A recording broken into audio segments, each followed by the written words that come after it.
Hi you guys, it's TA Megan, and as you know, we did not have school on Monday. It was Memorial Day, and I usually read a story on Monday, so I'm going to read it today. It's actually Tuesday, but I'm hoping to have this posted by tomorrow, which will be Wednesday. All right, and it's called The House on 88th Street. And I remember teacher Kayla saying that she really likes these books. So we're gonna try to read all three this week. The House on East 88th Street was written by Bernard Waber.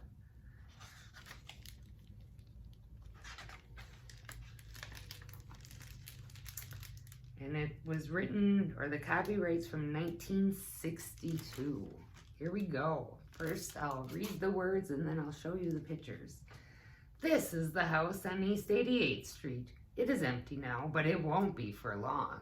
Strange sounds come from inside the house. Can you hear them? Listen. Swish, swash, splash, swoosh. Ooh, that's a tall, skinny house.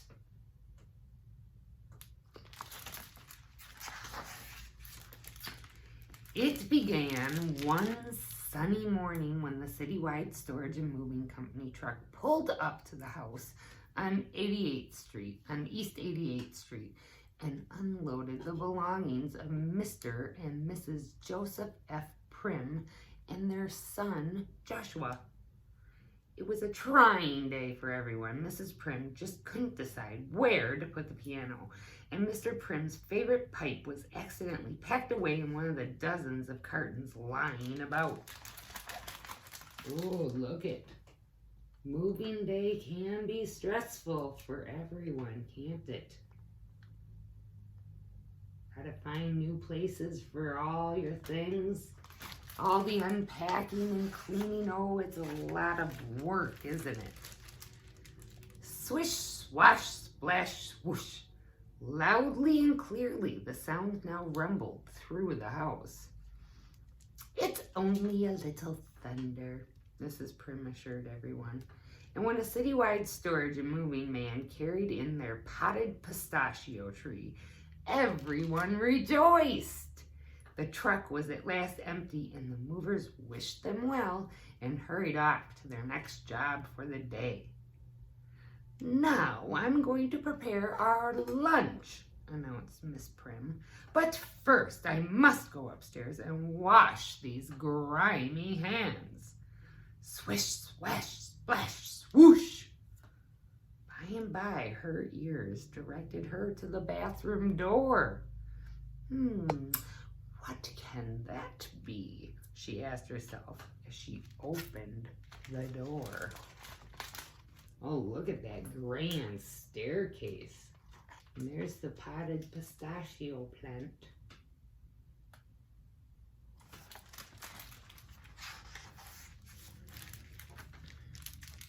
What she saw made her slam the door shut quickly. Mrs. Prim knew she was going to scream and just waited for it to happen. But she couldn't scream. She could scarcely even talk. The most Mrs. Prim was able to manage was a sharp, hoarse whisper of a voice which she used to call Mr. Prim. Joseph, she said. There's a crocodile in our bathtub. Mr. Prim looked into the bathroom. Do you see him?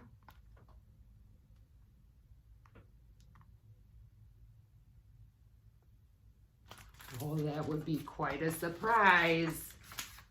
Oh my goodness.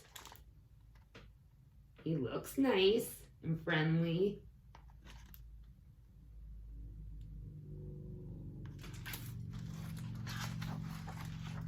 The next moment found them flying all in different directions. Help, help! Help, help! Mrs. Prim and Mr. Prim cried out. Mrs. Prim struggled with the window stuck with fresh paint. Operator, operator! Mr. Prim shouted into the telephone, and then he remembered that it was not connected yet. This was an old book, and back a long time ago, your phone was connected to the wall by a plug, and you had to have it hooked up with the telephone company before it was turned on. And Joshua, who had heard everything, had raced to the front door to be greeted there by an oddly dressed man who handed him a note.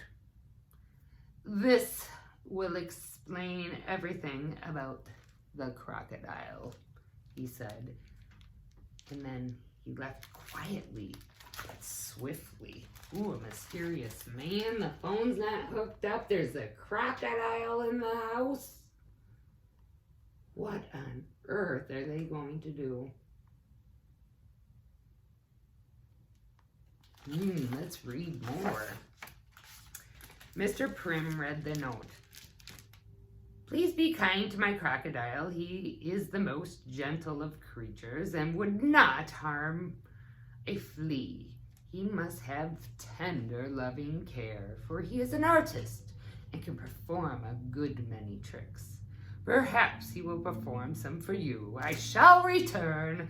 Cordially, Hector P. Valenti, star of stage and screen. P.S. He will only eat Turkish caviar. P.P.S. His name is Lyle. Turkish caviar indeed! Exclaimed Mrs. Prim. Oh, to think this could happen on East 88th Street. Whatever will we do with him? And suddenly, before anyone could think of a worthy answer, there was Lyle. Oh my goodness, there's the note. Here's Lyle. He's coming down the big stairs. He looks very happy and friendly. And just as suddenly as he came downstairs, he got a hold of a ball that had been lying amongst Joshua's belongings and began to balance it on his nose and roll it down the notches on his spine. Now he was walking on his front feet and taking flying leaps. Oh my goodness, he knows a lot of tricks.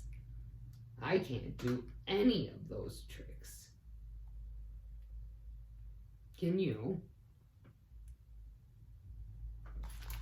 If you can, post a video of it. I want to see. Now he was twirling Joshua's hula hoop, doing it so expertly that the Prims just had to clap their hands and laugh. Lyle bowed appreciatively. He had won his way into their hearts and into their new home. Oh, look at him hula hooping. And they ended up loving him and giving him a big hug and saying, I guess you can stay. We might not be able to just give you Turkish caviar. They didn't say that, but I don't know if I could afford that. Well, every home should have a crocodile, said Mrs. Prim one day. Lyle is one of the family now. He loves helping out with the chores. He won't allow anyone else to carry out the old newspapers or take in the milk. Oh, look at Lyle is dusting.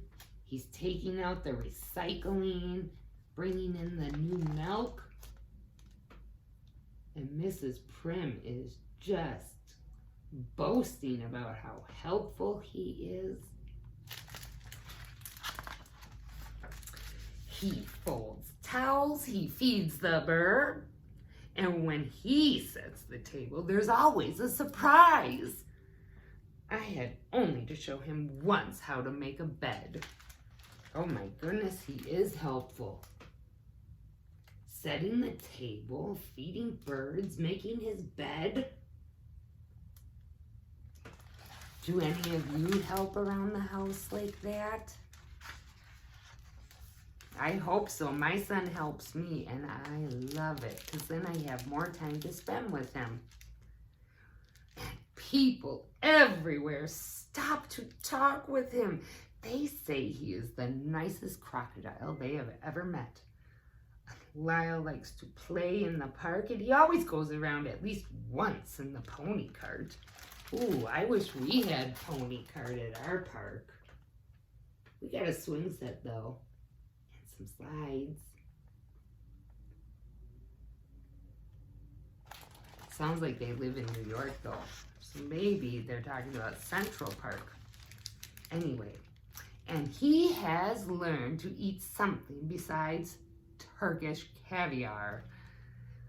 Lyle is a good sport, too. Everybody wants him to play on their side. Oh, it looks like he eats Italian ices, and he's playing volleyball with some people at the park.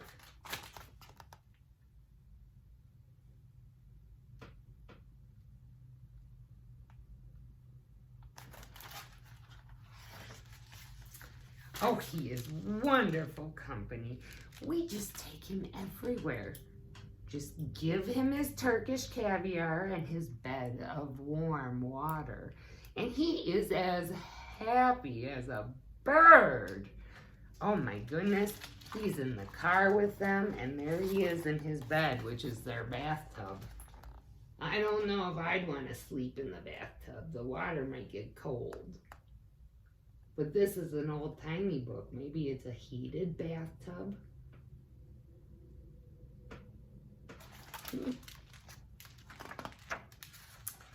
Well, one day, a brass band paraded past the house on East 88th Street, and the Prim family rushed to one of the windows to watch. They called for Lyle, but there was no answer. Oh my goodness. Here's the brass band, but look at all the people who came, and the Prims are up in their windows. It's right in front of their house. My goodness. It must be loud, but fun. I don't even think I could count all the people there. So many of them. Look, someone pointed out. It's Lyle. He's in the parade. There was Lyle doing his specialty of somersaults, flying leaps, walking on his front feet, and taking bows. Just as he had did the first day the Prims had laid eyes on him. The people watching cheered him on, while Lyle smiled back at them and blew kisses. A photographer was on hand taking pictures. Click, click. Oh, look it. There's the photographer taking pictures, and Lyle is doing all his tricks for everybody. Even the brass band is watching, aren't they?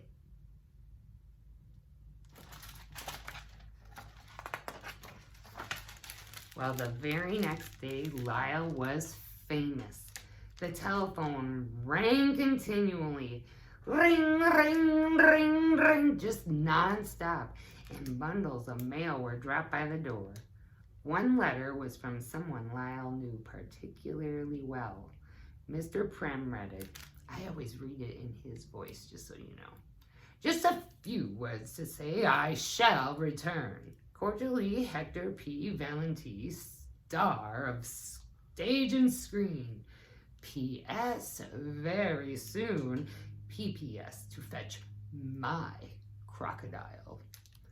Well, several days later, Mrs. Prim and Lyle were in the kitchen shelling peas when they heard a knock at their door. It was Hector P. Valenti, star of stage and screen.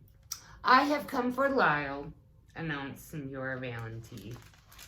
Oh my goodness, he has a lot of gall. He left Lyle there. That's not nice. And now that Lyle's famous, he's coming back for him. Oh, I'm kind of mad. I'm going to take a sip of water.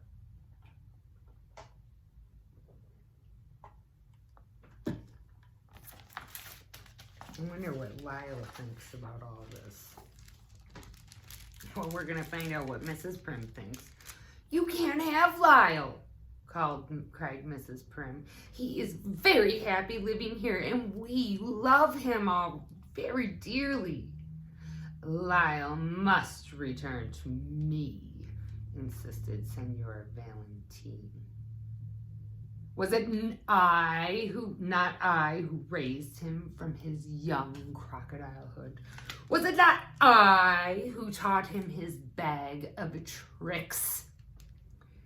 We have appeared together on stages the world over.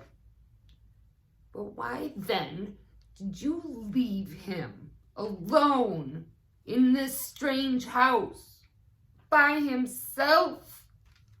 asked Mrs. Prim. "Because," answered Senor Valentine, "I could no longer afford to pay for his Turkish caviar. But now Lyle is famous once again, and we shall be very rich." Mrs. Prim was very sad, but she knew Lyle properly belonged to Senor Valentine, and she had to let him go.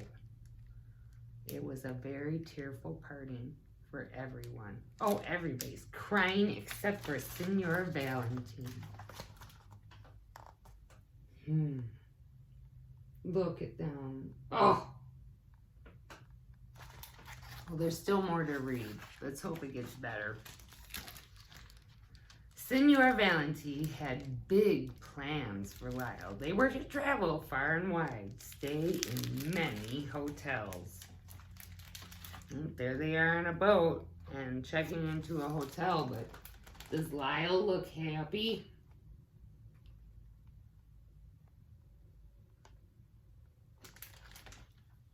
No, he does not look happy.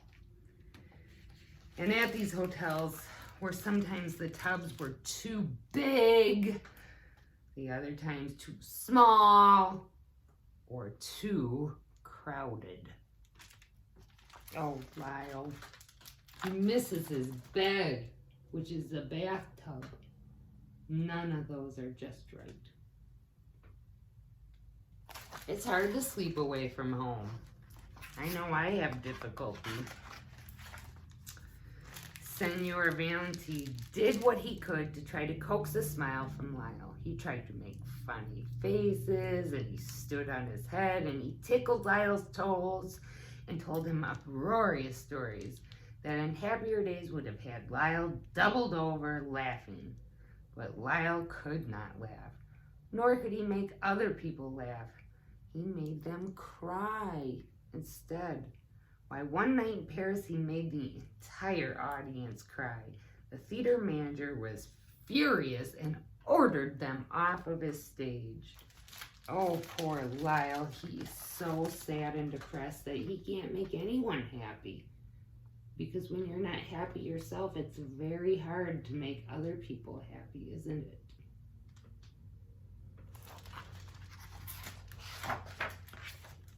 Meanwhile, back at the house on East 88th Street, Mrs. Prim went about her work without her usual bright smile. And deep sighs could be heard coming from behind the newspaper Mr. Prim was reading. And every morning Joshua anxiously awaited the arrival of the mailman in hopes of receiving a word from Lyle. And one morning a letter did come, and he knew the handwriting very well. Just a few words to say, "We shall return. Cordially, Hector P. Valentine, former star of stage and screen. P.S. I am sick of crocodiles. P.P.S. and the tears of crocodiles." Oh my gosh, he's bringing Lyle back home. I'm happy about that, but once again, he is showing how selfish he is. He only wanted Lyle to make money. That's not how we treat our friends and family, or our pets, or animals, or anybody, is it?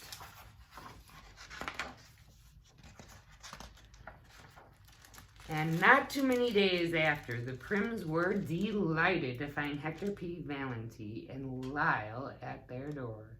"Here, take him back," said Senor Valentine. "He's no good. He will never make anyone laugh again. But Senor Valenti was very much mistaken, for everyone laughed and laughed and laughed. And in the end, so did Senor Valenti. Oh, look at, they're all so happy and smiling and giggling and laughing. They're so happy to see one another. And I think Senor Valenti may be happy to be getting rid of Lyle.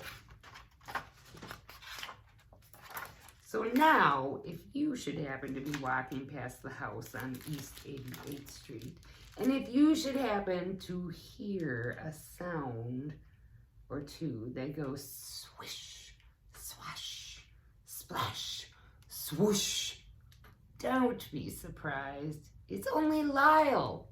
Lyle the crocodile. Oh, and he's flying a kite out of his window. That's the end of the book called The House on East 88th Street. I hope you liked it, and we're going to read 2 more books about Lyle. All right, see you later. Bye-bye.